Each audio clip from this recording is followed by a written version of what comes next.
When Michael Jackson died on June 25, 2009, the world mourned the loss of the king of pop.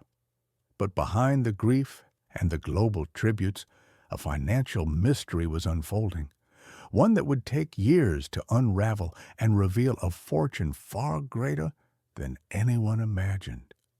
At the time of his death, Michael was reportedly drowning in debt. Estimates suggested he owed between $400 and $500 million. His Neverland Ranch was in foreclosure. Creditors were circling. The media painted a picture of a fallen star who had spent himself into financial ruin. But what if that wasn't the whole story? What if, hidden beneath the debts and the lawsuits, there was an empire worth billions, an empire that would ignite one of the most complex and contentious inheritance battles in entertainment history? This is the story of the Jackson family fortune, a tale of unimaginable wealth, bitter disputes, legal wars, and a legacy that continues to generate more money dead than alive. It's a story that reveals what happens when extraordinary talent meets extraordinary dysfunction, and when a billion-dollar estate becomes the prize in a family power struggle. The Jackson family isn't just famous, they're a financial phenomenon.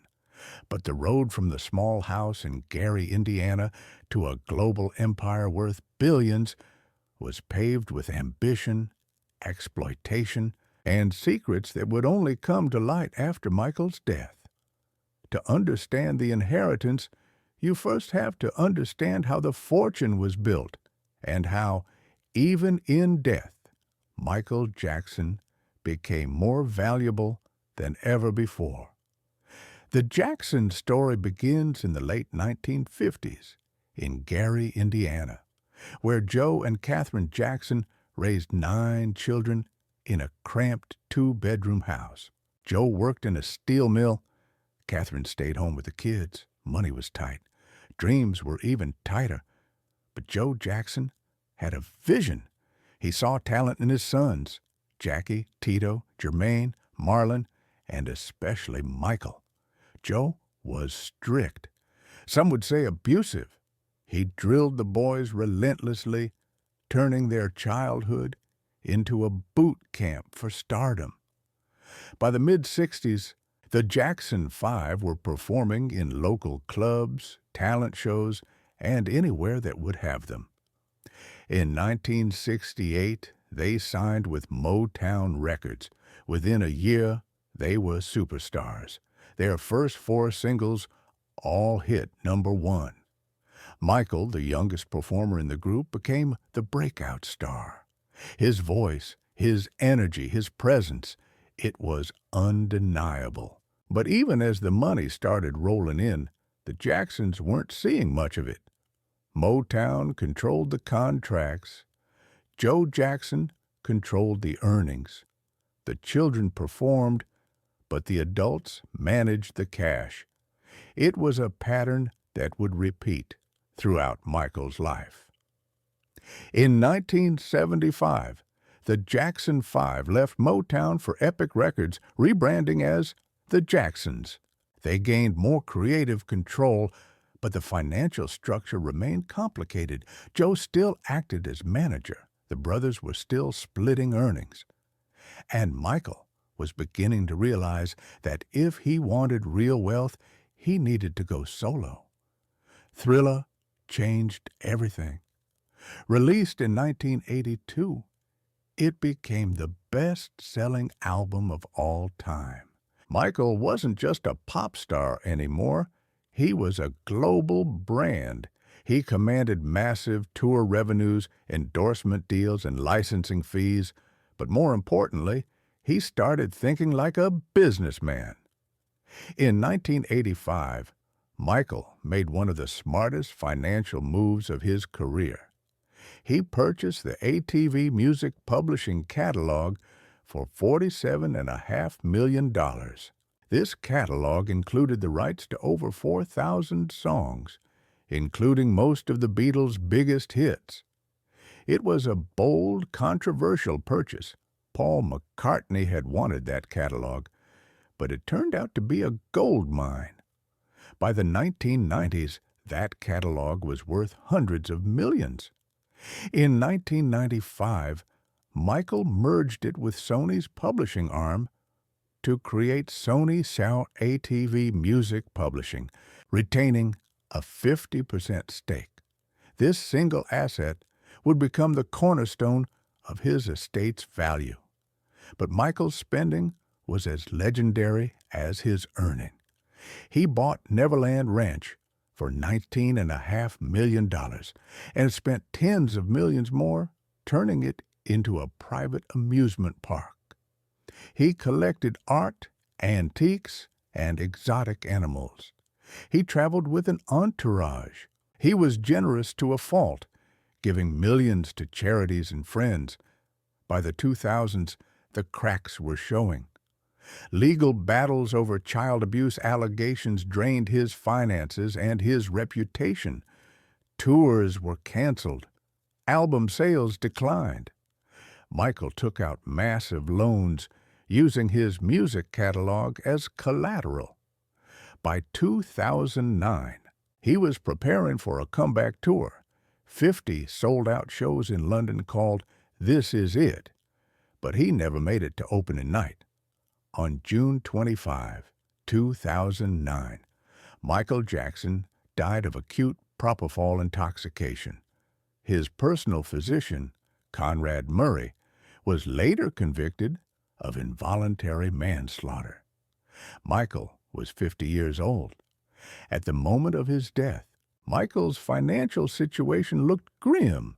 He owed hundreds of millions, but what the public didn't fully grasp yet was the value of what he left behind, a catalog, a brand, and a legacy that would explode in worth the moment he was gone.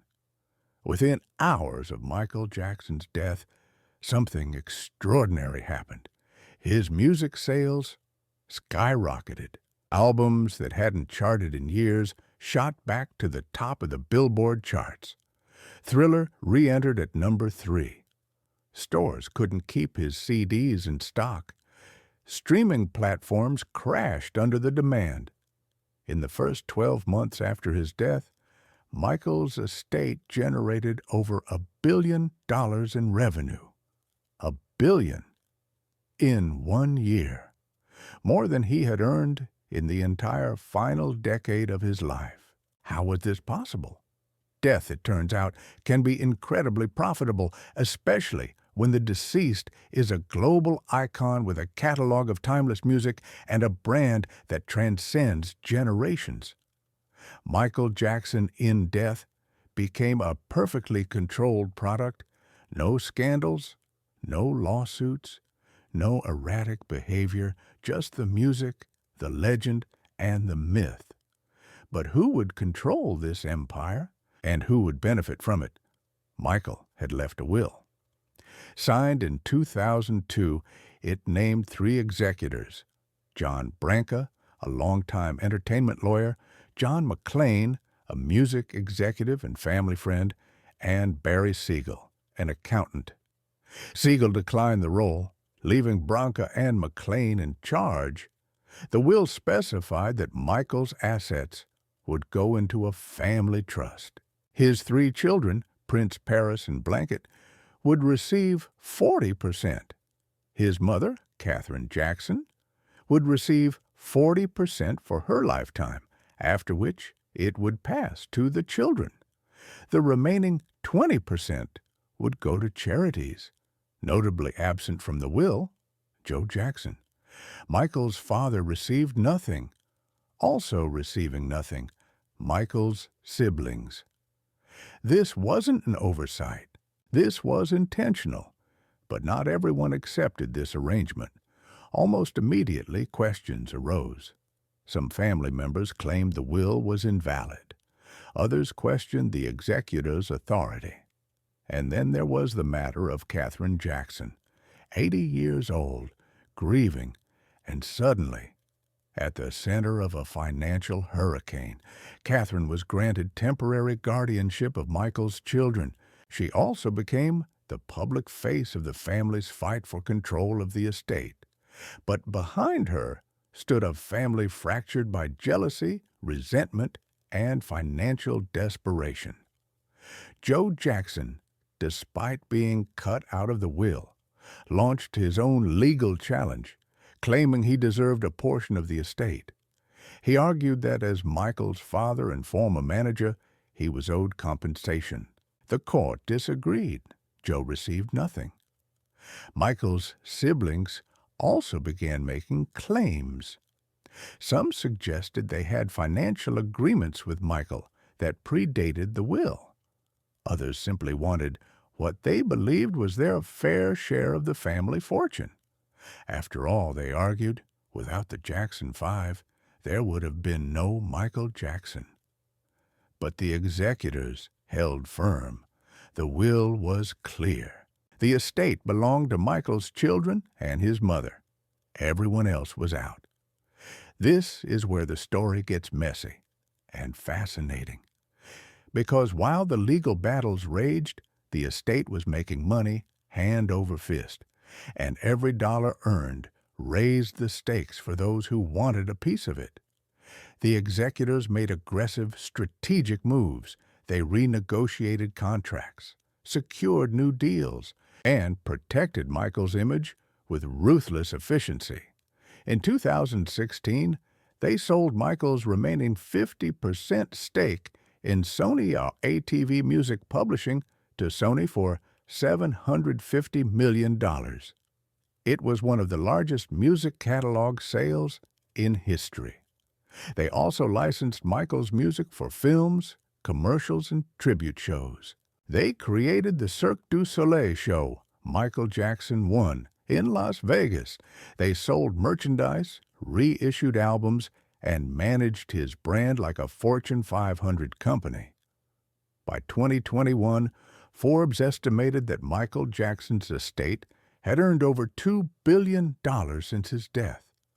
Not in total value, in actual revenue. The estate was a money-printing machine. But the family drama didn't stop. In fact, it intensified. Because while Michael's children were guaranteed beneficiaries, they wouldn't gain full control until they reached adulthood. And until then, Catherine Jackson, and by extension the broader Jackson family, had significant influence. The question wasn't just who gets the money. It was who controls the legacy.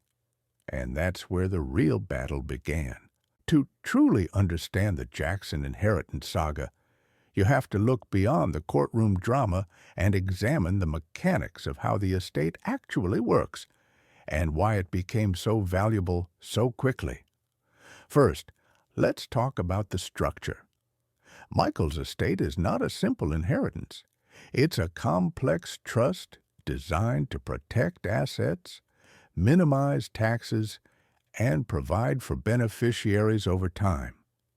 The executors, Branca and McLean, don't own the estate. They manage it. Their job is to grow its value and distribute income according to the terms of the will. The primary beneficiaries are Michael's 3 children and Catherine Jackson. The children each receive equal shares, and Catherine receives a lifetime allowance. When she passes, her share reverts to the children. The 20% designated for charity goes to causes Michael supported during his life. But here's the critical point. The children don't get lump sums. They receive distributions. The trust is designed to prevent them from blowing through the fortune. At certain ages, 18, 30, 35, 40, they gain increasing access to their shares. But even then, the trust retains control to ensure the money lasts. This structure is common among ultra-wealthy estates, but it also creates tension. The beneficiaries see billions being generated, but they can't just access it freely. They have to ask, They have to justify. They have to wait. And that's where family conflict arises. Katherine Jackson, for example, has reportedly been pressured by other family members to use her influence to divert funds their way. Joe Jackson, before his death in 2018, continued to demand financial support from the estate, despite being explicitly excluded from the will. Michael's siblings also felt the sting. Many of them had struggled financially after their own careers faded. They watched Michael's estate generate billions while they lived modestly by comparison. Some claimed Michael had promised to take care of them. Others suggested the executors were enriching themselves at the family's expense. The executors did indeed take fees, typically a percentage of estate earnings, which is standard practice. Given the estate's massive revenue, those fees amounted to tens of millions. Critics called it excessive. Defenders said it was justified given the executors' performance. And perform they did. Under Branca and McLean's management, the estate paid off Michael's debts, which had ballooned to over $500 million at his death. They restructured loans, sold non-essential assets, and focused on maximizing the value of the music catalog and brand. One of their smartest moves was the sale of the Sony ATV stake. By 2016, the catalog was valued at over $1 billion. Selling Michael's share to Sony for $750 million gave the estate liquidity while still retaining ownership of Michael's own songs through MyJack Music, a separate catalog. They also capitalized on nostalgia and new technology. In 2014, a hologram of Michael performed at the Billboard Music Awards. It was controversial, but it demonstrated the estate's willingness to push boundaries to keep Michael relevant. Documentaries, biopics, and tribute albums followed. The estate partnered with major brands for endorsements. Michael's image appeared in commercials for everything from luxury cars to soft drinks. Every deal was scrutinized, every contract negotiated to maximize profit. But then came the scandals. In 2019, the documentary Leaving Neverland reignited allegations of child sexual abuse against Michael. The estate vehemently denied the claims and sued HBO for airing the film. The controversy threatened to damage Michael's brand, but surprisingly, it didn't significantly impact revenue. His music continued to sell. His shows continued to draw crowds. The estate's resilience highlighted a troubling reality. Michael Jackson, the brand, had become almost invincible. Fans were willing to separate the art from the artist. The estate was willing to defend Michael's legacy aggressively, and the money kept flowing. Meanwhile, Michael's children grew up in the spotlight. Prince, Paris, and Blanket, who now goes by Biggie, became young adults with their own careers and identities. Paris pursued music and acting. Prince focused on business and philanthropy. Biggie largely stayed out of the public eye. As they matured, they began to understand the weight of their inheritance, not just the money, but the responsibility of carrying their father's legacy. They also began to see the dysfunction within their own family, the fighting, the lawsuits, the manipulation. Katherine Jackson, now in her 90s, remains the matriarch, but her health and influence have waned. The broader Jackson family continues to orbit the estate, hoping for scraps, while the executors maintain firm control. The inheritance story, then, is not just about money. It's about power, control, and the price of fame. It's about a family that built an empire on talent, but couldn't escape the dysfunction that talent created.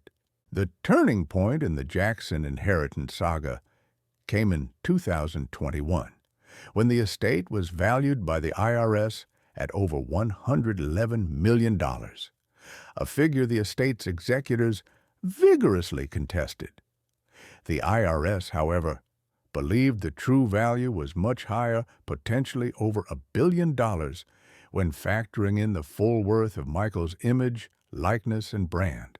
This wasn't just a tax dispute, it was a battle over how to value a legend. How much is Michael Jackson's name worth, his face, his dance moves, his influence on global culture?